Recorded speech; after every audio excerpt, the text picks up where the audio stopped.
Good evening, everyone, and welcome to Liberty.me Live. I'm your host, Mike Reed, and tonight we're here with Dr. Norman Horn of LibertarianChristians.com. Dr. Horn has won numerous awards for his writing, his research in theology, and also in his other field, engineering. He's the author of a bunch of peer-reviewed publications. Just look him up on all the journals. And he's also a practicing engineer and a minister in Austin, Texas, although I'm told there's a new exciting position coming for him. We'll find out more about that later tonight.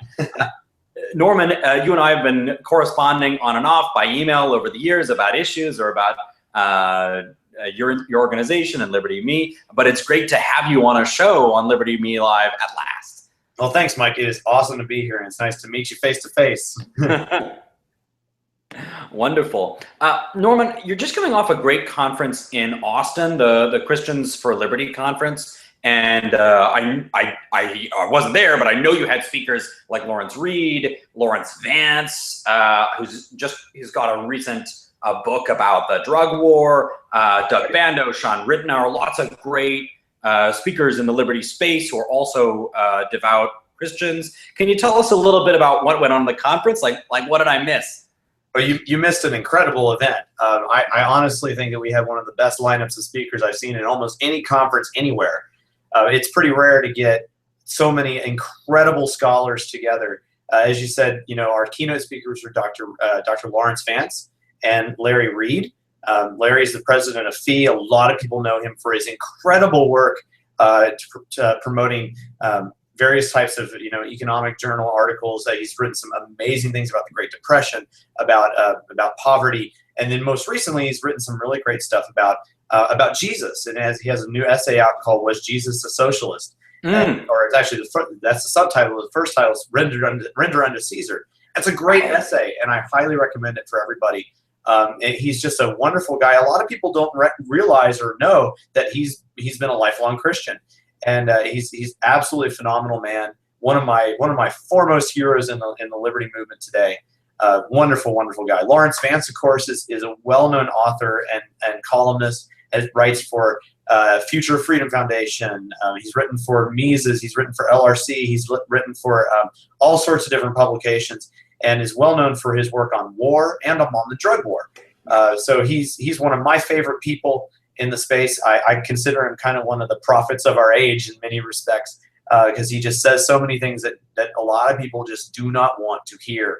And it's really important sometimes to have those people out there. So, love him or hate him, you got to admit the man has a punch, and he is awesome. I love him to death. And I was so happy to bring him in for this conference. But we also had people from all over the place. We even had, Stephanie Slade is the managing editor of Reason come in. Now, Reason isn't necessarily known for having a lot of Christians on staff, but Stephanie is so awesome, and we were so pleased to get her on board. People from Acton were there. TK Coleman from Praxis was there. We had a bunch of my people from LibertarianChristians.com. It's just full of amazing speakers. We had so much to do. We actually had to run 2 continuous tracks of speakers the whole day. We couldn't see everything, and yet we've got this just incredible space, this incredible event. We were giving away books, we were giving away stuff. It was incredible.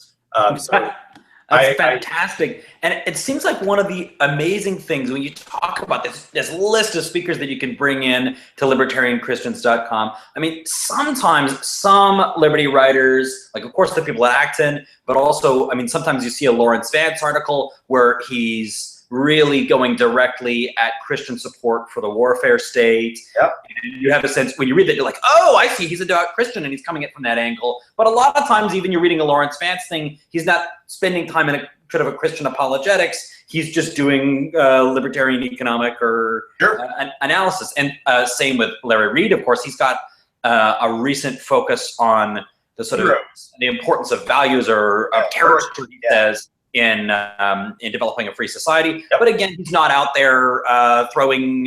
He's not knocking on your door asking if he can tell you about Jesus all the time. So sometimes I think that the amount of Christianity inside the liberty space, the number of devout Christians, is muted. It's secret. Like you said, the lady from Reason, Miss Slade. Like I had no idea that she was a practicing Christian.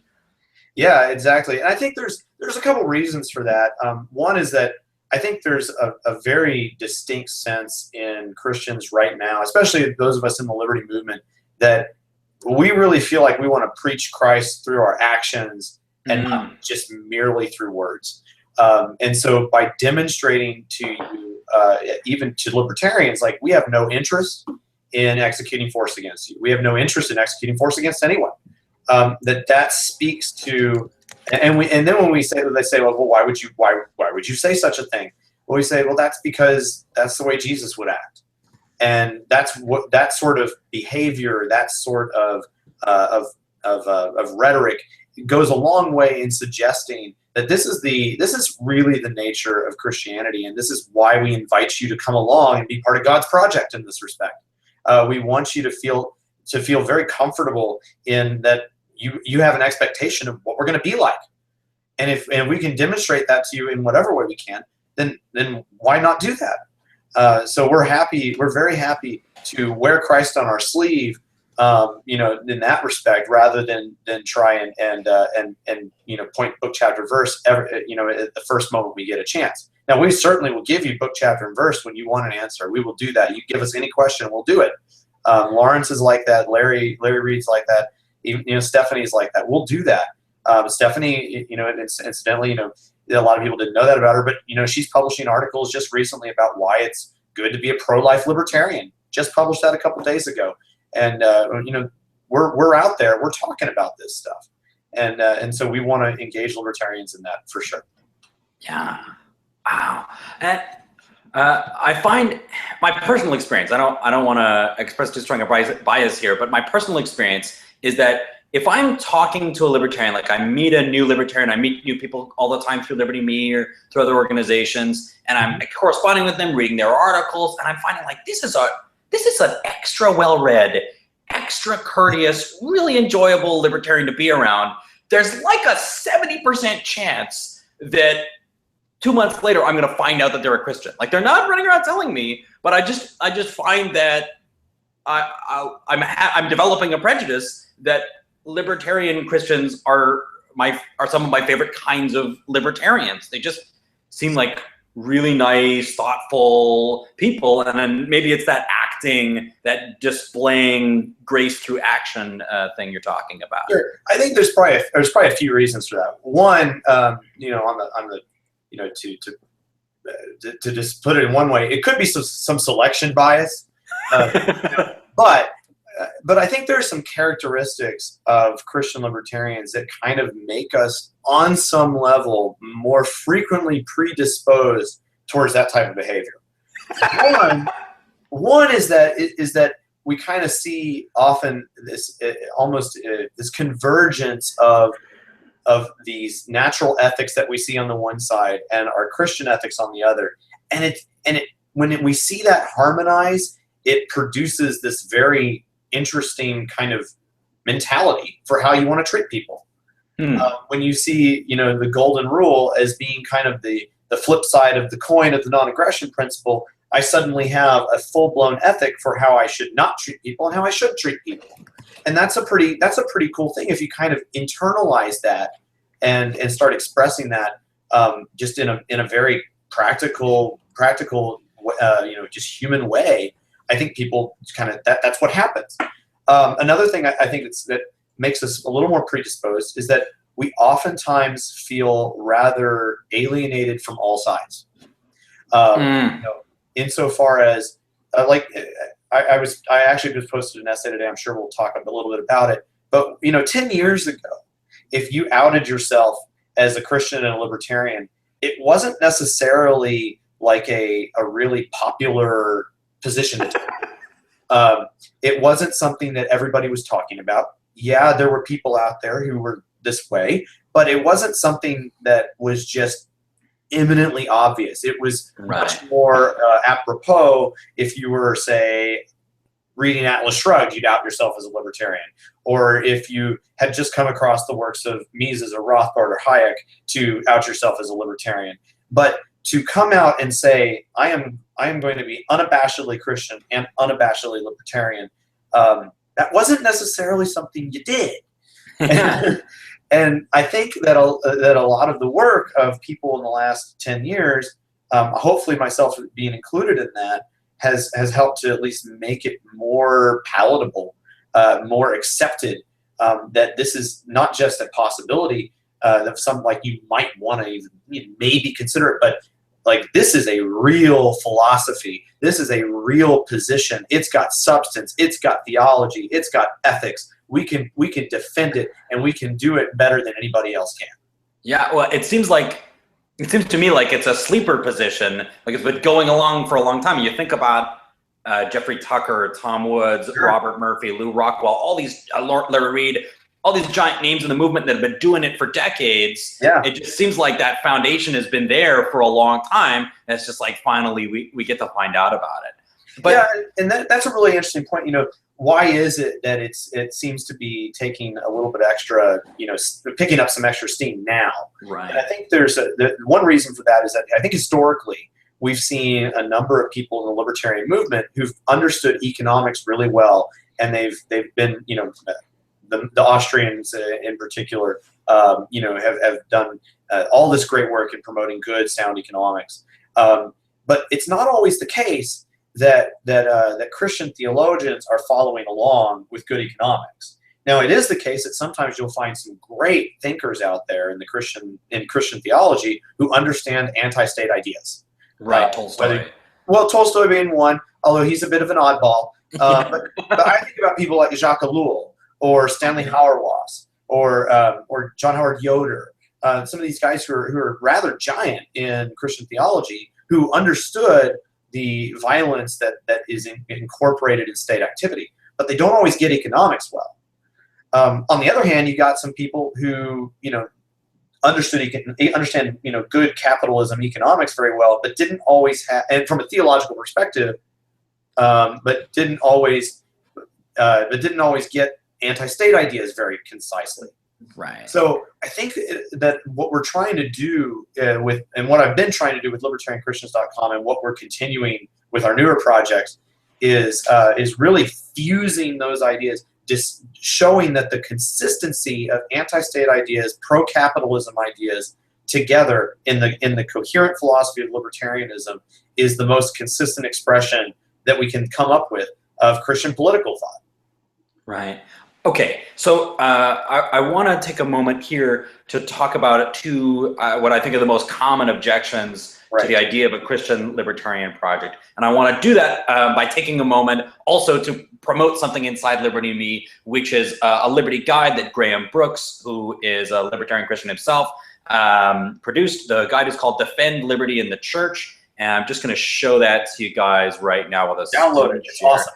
Yeah, it's a great guide, and it's free to you if you're a Liberty.me member. I'll put the link in just a moment. And I am just scrolling to get you the actual page.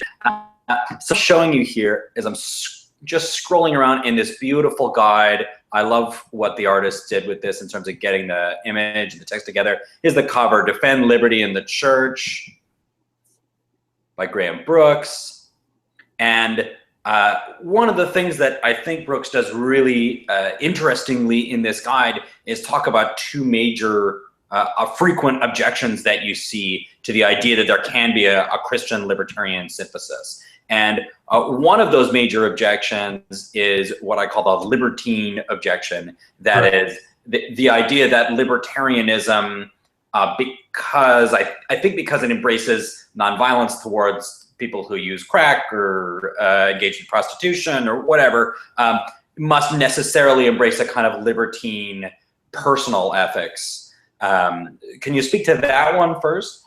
Yeah, sure. I mean, it's pretty simple. This is actually exactly what Lawrence Fance's talk was about at our conference just 10 days ago, about the drug war and why do we not support the drug war at all as Christian libertarians? And that's, I mean, it's pretty simple. If you are purporting to say that liberty means that you have the right to do with your body anything that is nonviolent, then even if I might say morally that something you do is wrong, I do not have the capacity or the justification to stop you with force from doing that. And there's nowhere in Scripture that, for instance, that gives us that type of authority. We are always, about using persuasion. We're always intending to try and convince you of a better way of living. But if I am not supposed to, if I am not permitted to use force to try and push you to even just believe the way that I want you to believe, how is it that I should be able to use force to get you to act in that way? When you're not even when that action isn't even in concordance with the beliefs that you have. So it doesn't make any sense to try and force people to do good actions if their beliefs are not in concordance with that anyway. And if I'm not supposed to force you to believe, then I can't force you to act either. So it's a fairly simple argument. Those who think that that libertarians promote libertinism, no, not at all. It just means that we don't want to force you to do things. It's not really a big deal when you kind of get into it, really. Right, but it's sometimes tough to get across in a culturally conservative, religiously conservative setting. Absolutely. Where people are used to thinking of the state as the extension of their own moral code. Yeah, absolutely, and that's that's not a problem that just Christians have, of course. There are plenty of non-Christians have the same issue. Right. Whether you're talking about leftists or rightists. The state is not explicitly deified in those systems. Exactly. So, okay, what about the flip side? What I think of as the most prevalent libertarian objection to there being a libertarian Christian synthesis is the idea that certain passages in Scripture impart on Christians a duty to be subject to the governing authorities or render unto Caesar or what belongs to Caesar, and so that it can use that to that part of it. Yeah, I'll go really quickly on that because I think there's a fast answer and then there's the long one. The long one. Okay. Yeah, the long one. Give me the fast one first. Yeah, we'll get the short one, but the long one involves a lot more kind of scholarly, kind of observation and engaging with the history. The short answer is this: with regards to say Romans 13, trying to abstract Romans 13 into a command for all Christians at all times and all places doesn't really make a whole lot of sense in light of all the other things that Scripture says about the nature of the state. Okay. Okay. Slow down for a second. Give us quick synopsis of Romans 13 before you jump into analyzing it. Well, basically, the gist of it is what you said in your introduction to the question. There's pieces of the text there that suggest, well, the state or the governing authorities are established by God. They're there for your good, and so on. And this is why that you need to pay taxes, and so on and so forth. If you understand that, if you try to abstract that and say, well, clearly this is a universal. This is some type of command for all Christians at all times, in all ways, in all places. Like you clearly are out of your mind, because there's various kinds of other pieces of Scripture that would suggest that resistance to government authority, whether it's the book of Daniel and the people who said to the king Nebuchadnezzar, we're not going to bow down and worship you. We're not going to bow down and worship your idol. We serve the one God and this God only. That clearly it's not universalizable in that extent, and nobody really wants to say that. But they qualify it oftentimes with, you should obey except when it goes explicitly against God or something to that effect. But it doesn't. Again, you start really mincing words at this point, and as you start to qualify it, it begins to fall apart. So what we propose as an alternative explanation is that really this is a descriptor, not a prescriptor. And not only is it a descriptor, not a prescriptor, it's also meant to give you a prudential test, if you will, for how you should participate in state activity, if at all. Okay. And so why does Paul say pay your taxes? Because you don't want to get arrested and get all the other Christians around you in trouble, because you'll look like dissidents who are acting against the Roman government, and you're going to get all the Christians killed. They're already getting killed. They're already getting arrested by Nero and getting thrown to the lions and put to the sword. Don't give them another reason to do it. If you're going to be persecuted for the name of God and the name of Jesus only. So there's a sense in which Paul's command, if it's a command at all, is prudentially based. It's not just obey anything. I mean, clearly that's not the case. It's more. It seems to be much more practical in this sense. There's no reason to say that just because that the authorities are established by God, that by default then everything that they do is moral. Everything that they do is justified. When on the contrary, it's very clear throughout the rest of the Bible that the state is set up in opposition to what God has in store for man overall. And that goes back really to the book of Genesis. And this is stuff that, again, if you go on libertarianchristians.com, you'll see this. We've been arguing this stuff for years, that when you look at the Bible in total, there's much more of an anti-state bias than a pro-state bias, period. Whether you're looking at the early state of Israel, even the early kings, were almost invariably bad. Even the best of the kings invariably did completely and utterly horrible things. And really, it's a demonstration that really the only king they ever needed was the kingship of God, and to depend upon God and the voluntary actions of people around us for the ordering of society, rather than some type of top down hierarchical structuring in order to get things done and build the roads, of course.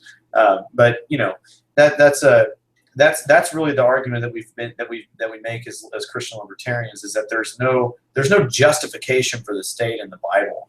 On the contrary, the state is set up in opposition to God. It is God's enemy. It's not outside of God's plan.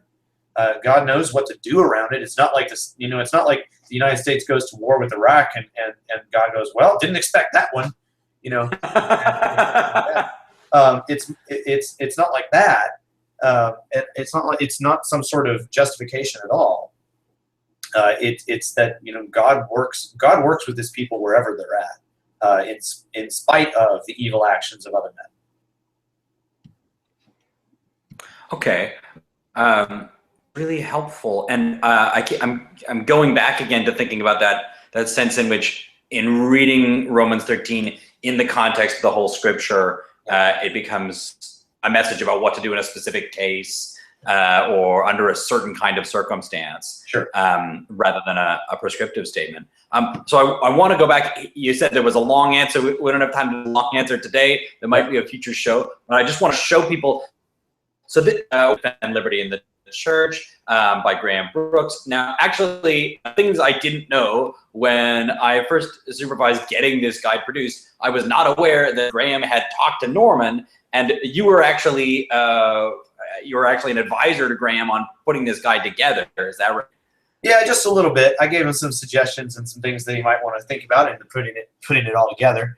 But he has some great things to say here. I think his section on Jotham's Fable that you can see there on page 18, that's something I had not even really thought of, and I think it's a wonderful little segment there. So I just highly recommend checking that out. We don't need to go through it tonight, but he's put together a great guide, and I definitely recommend taking a look at it, and if you can, I'm sure nobody will mind if you can send it to one of your Christian friends who's curious. get them on board with this stuff. Yeah, that's right. So yeah, in terms of those long answers, like the long, more in-depth scriptural answers, you could get your taste of those by go and download the guide and enjoy it. Again, if you're a Liberty member, it's for you. Now, I want to make sure that we talk about something else. So about 2 days ago, I was just like, okay, I should look at Libertarian Christian again, before my show with Norman, just to see what the latest is. And there's this giant announcement that says we're announcing the Libertarian Christian Institute. This is obviously something that's kind of coming on the heels of your recent conference. Can you tell me about it? Absolutely. Well, we're really excited to put this out there. In fact, it's really some of the info that we've been revealing about this is just very recent. We announced at the conference the formation of the Libertarian Christian Institute as the continuation of libertarianchristians.com. So basically, it was something we didn't expect to happen this fast. We've been gearing up for this for some time, but we had a rather, I can't really describe it as anything other than miraculous, that our paperwork from the IRS for obtaining 501c3 status turned around in, are you ready for this? 4 days. Aren't they supposed to be persecuting you? First, right? Aren't they picking on you? I don't understand it at all. But God blesses those who I don't know, but this is it was unbelievable. We literally sent the final paperwork in to the IRS on July 26th, and on July 30th they issued us our determination letter.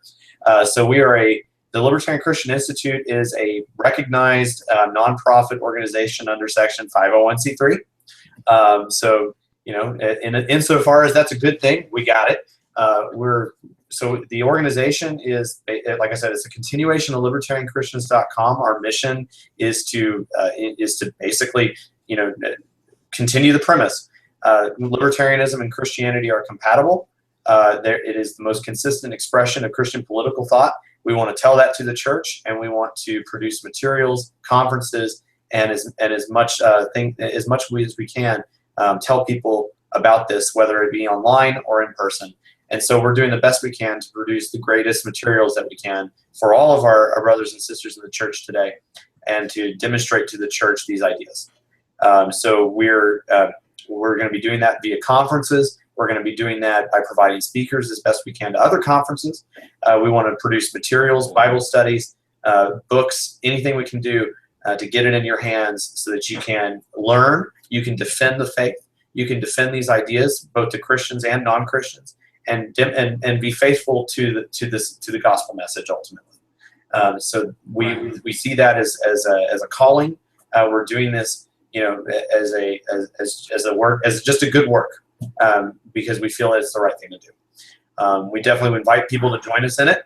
Like I said, we're a tax deductible donation. So hey, help us out a little bit. We've got an awesome campaign going. Our board of directors and our honorary patriarch and matriarch, my parents, have put forward some challenge grants right now that we're trying to raise some money in order to kind of spearhead our operations going forward, and up to $1,250. So if you're interested in supporting the effort, just a couple bucks, your dollar for dollar is getting matched right now.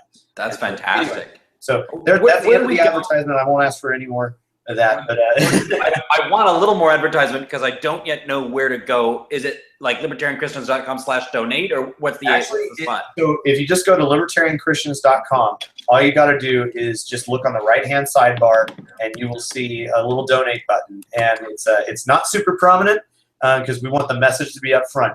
But if you're interested in donating, we definitely encourage you to do that. The latest post that we'll be putting very far forward it'll say introducing LCI, and we appreciate you taking a look at that and tell us a little bit about our history and where we've been and where we're going.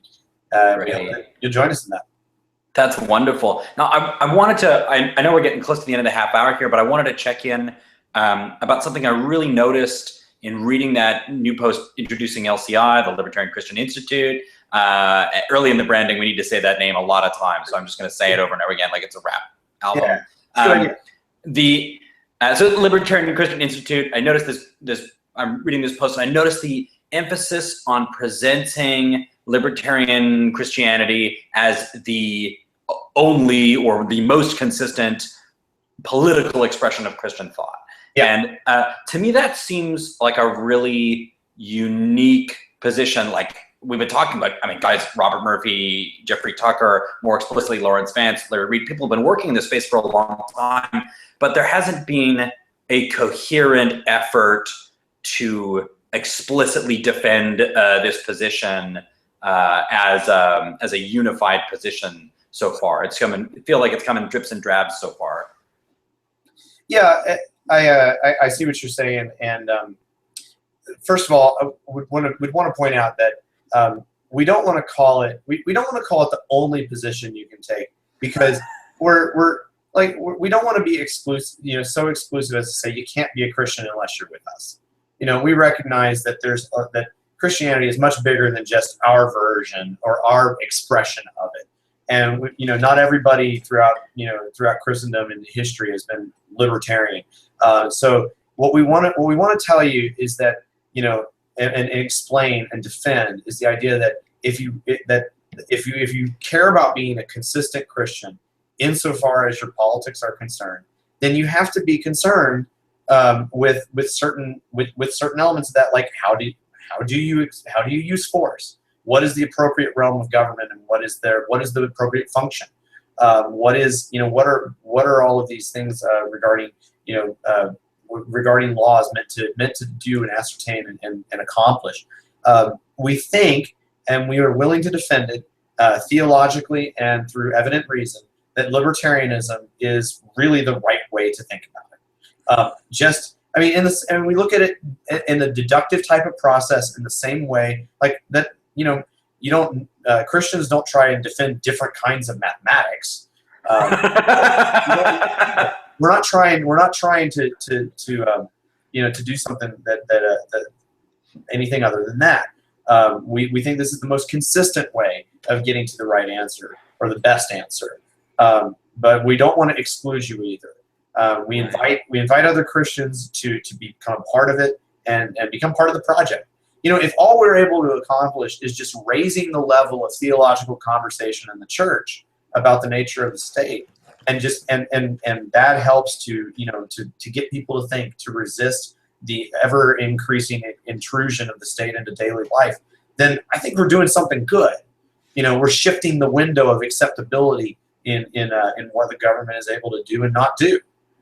So we want to be absolutely radical in our presentation of these ideas, but we absolutely want people to understand that we are on this journey together. We want to persuade you of our ideas, but we're willing to work with you, and we're willing to learn alongside you.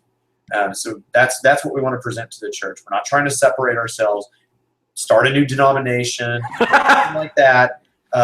We want to work with our churches because we believe in the value of the church at large. Right. I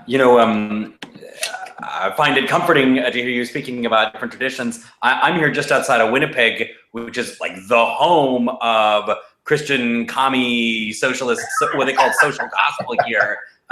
They're right behind you right now. They're coming, they found us. So interesting to think about the ways that people have expressed the connection between Christianity and the proper role of the state. And I think having studied the social gospel stuff in some detail, very incorrectly. Yeah. But nonetheless, like that forms part of the tradition that people are coming from, and people don't usually make powerful conversions overnight. Right. Yeah. Wonderful.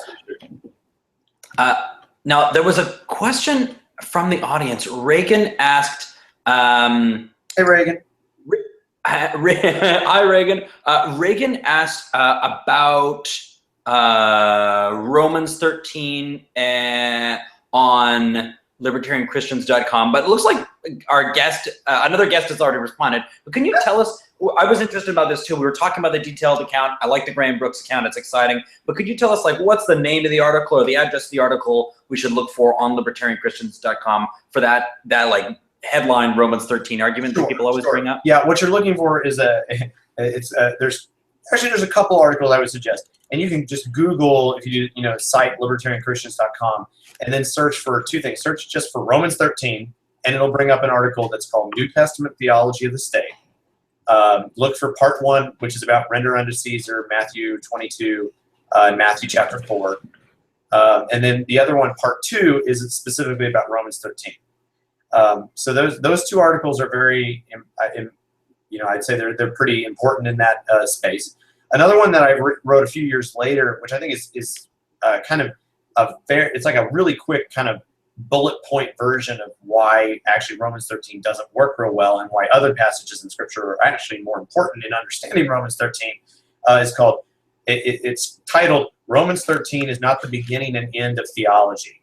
So that's I got it. I found it. a long sentence there, but I definitely recommend that.